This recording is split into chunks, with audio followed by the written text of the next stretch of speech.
Hey friends, we are in December, and for most of us, that means the holiday season is in full swing. Now, you can see I have my lovely little headband on here today. But in all reality, the holidays become a very difficult time for many people. I like to think of the holidays where it really shows where habit change has either stuck or is still in the building stage, because we often undergo extra stress, change, routines are off kilter, right? We're facing fast-paced schedules, and there's extras, and there's financial pressures, and there's expectations, and there's family. There's so many things that are coming at us from all sides that this is where habits break down. It happens, but it's an opportunity to change. It's an opportunity for progress. It is not an opportunity for perfection by any means. Now, sharing from personal experience, but also from the coaching end, I also struggle at Christmas because I love treats and sweets. I love baking. I love all things Christmas cooking. I really do, and I love to share that with my family and with other people. But the problem is then once I start to get a taste for it, I just continue to crave it and crave it and crave it.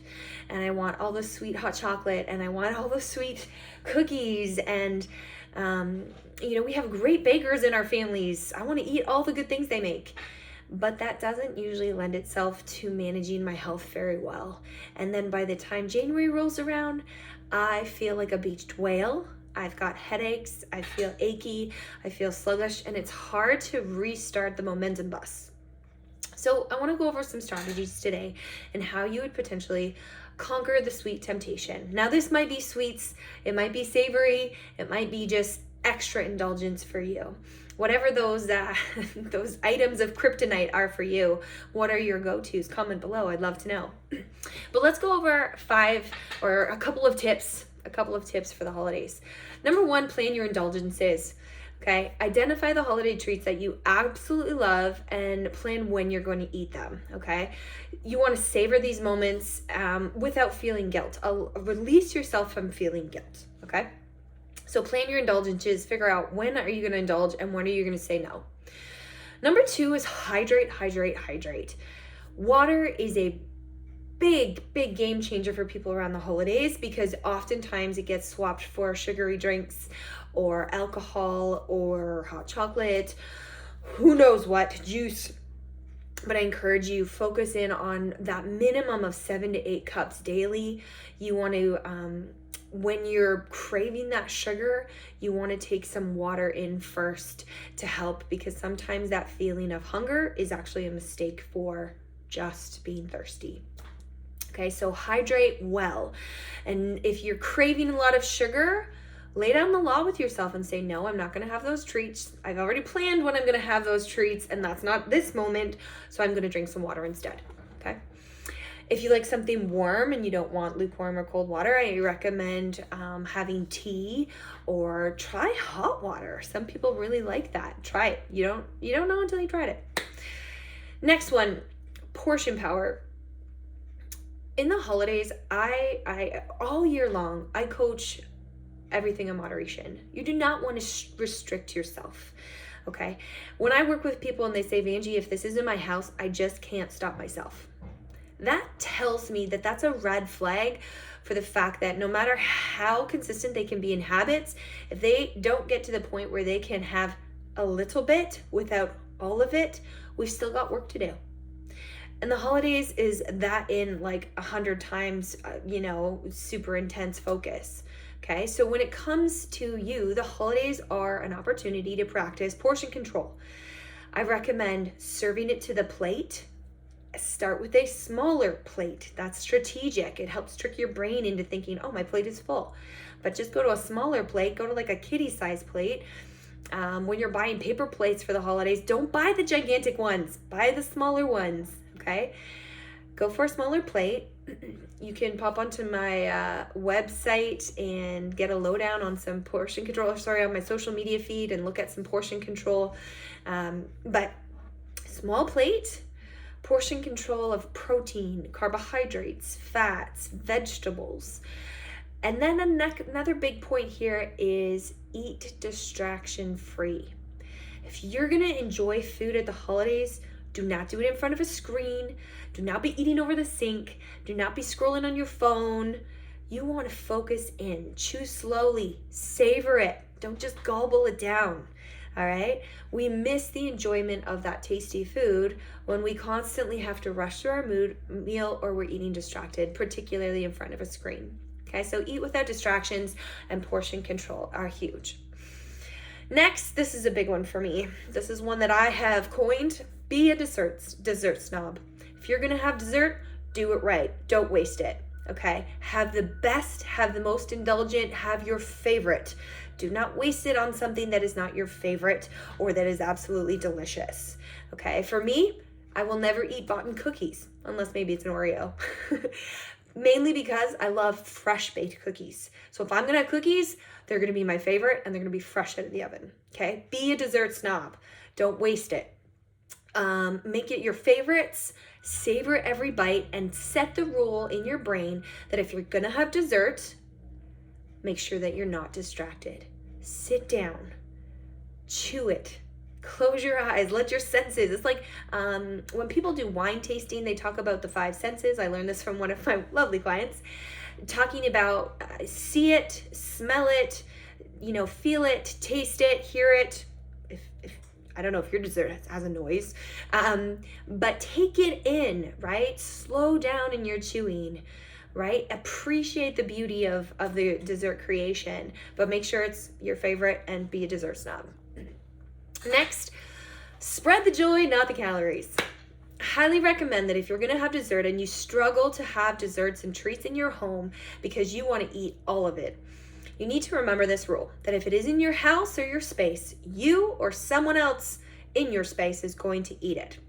And if you don't want that person to be you or your kids hopped up on sugar, then you either A, don't bring excess into your home, or B, if you are planning to bake or create or make, you have to do it at a time when you're able to host other people to share it. Be able to spread the love and not all the excess calories. I am not against calories, okay? Like I said, be a dessert snob. If you're gonna do it right. But if you're gonna do it and you struggle with having excess in your home, this is a strategy to help you be able to get through the holidays and not have all the excess sitting around your home. As we know, the previous generation to me, they bake all month long and they stockpile it in the freezer. Right? How do you handle all of those goodies that people give you at the holiday season? Well, number 1, be a dessert snob. You do not have to eat them. You could share them. You can also get rid of them. I know that's tragic to say, but you can receive a gift and not necessarily have to use it the same way someone might give you a physical gift and you might re-gift it. You might end up donating it. I know that's terrible to say. No one likes to talk like that, but it happens. Same goes with food.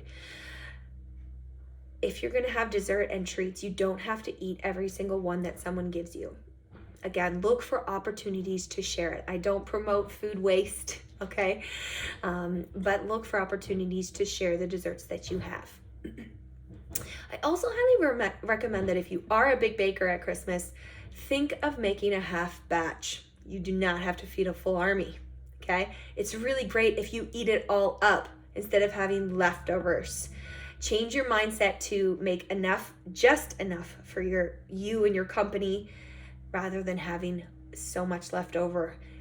Stockpiling it in the freezer, not necessary for special treats, okay? You don't need it. It's just temptation sitting there. Because again, if it's in your house, you or someone in your house or someone you remotely like, you're gonna eat it, okay?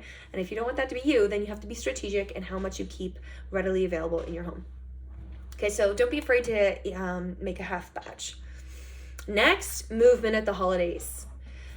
You hear people say it, but do you do it? Do you go for a walk?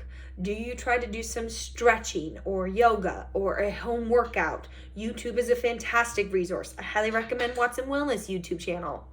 Just saying. Okay, go on, do a 10-minute workout, a 5-minute walk, go around the block, encourage people, say, hey, you know what? We just had a big meal. Instead of starting dessert, let's go for a walk. Okay, influence the people around you. Your kids benefit from it. Your parents benefit from it. You benefit from it. Move your body. Again, you hear people say this, but do you do it? Are you intentional about making movement a priority? Because quite often the holidays, the lethargic feeling, the headaches, the extra stress, that craving is just reiterated because we move less. We might be sitting more. We might be a little bit discouraged by the weather. Don't be discouraged, okay? Put on the proper outdoor gear and get outside. Move. If it's totally terrible weather, then put on a YouTube video and do a 5 or 10 minute home workout. There's no excuse not to be able to move. Go and run your stairs 5 times. Whatever it might be, get up and get moving, okay? Move your body. The holidays, it's all about finding balance. The holidays is not something to just survive through. You can actually thrive through it. This is something that I've often struggled with, and I will continue to work through it this year myself. But I encourage you to think through, if the holidays are a hard time for you, set some specific bare minimums of things you're going to do each day. Drinking water, intentional movement. Decide when you're going to indulge and when you're going to practice saying no. If you're going to have an indulgence, be picky about it. Be a snob. Okay? Those are some of the top kind of tips I can give you to be able to find that balance through the holidays and come out on top. That's why New Year's resolutions are so popular. They're not bad. It's because more often than not, people come out of the holiday season and they feel terrible. And people know that they need to change. But don't wait for January to come around to reset. Progress, not perfection. Something is better than nothing. You don't have to make it perfect. You just have to try a little bit, and it goes a long way. I'd love for you to comment below, what 1 or 2 tips are you going to try to implement today? Comment below. Please like and share this. This is part of what I do at Waltz and Wellness, and I really want to share it with people. I don't want to keep this a secret just for the people that pay to work with me. That's not my goal, although I do actually have to make a living. But this part, I really do. I want to share this with people. We don't have to be all or nothing, and that's the hard part with the holidays. If people choose to be all in, they end up cutting to January feeling like they've gained 10 to 20 pounds. They feel awful. They have headaches. They're cranky. They're irritable. Or they go the nothing approach and they feel completely deprived. They feel like they've missed out. They're cranky, probably because they haven't eaten enough carbs. And they've missed out. Food brings people together. Food is a part of celebrations. It's a part of our culture. It's a part of our traditions. And it's not something that you can just say all or nothing. We have to be able to start to find the balance. And it starts with the little things. Drinking water, portion control, movement, be intentional, eat without distractions, all of those things I talked about. So again, share this with your friends and family. Happy holidays, Merry Christmas from our family to yours. And I hope that you indeed do try to thrive this holiday season instead of just survive.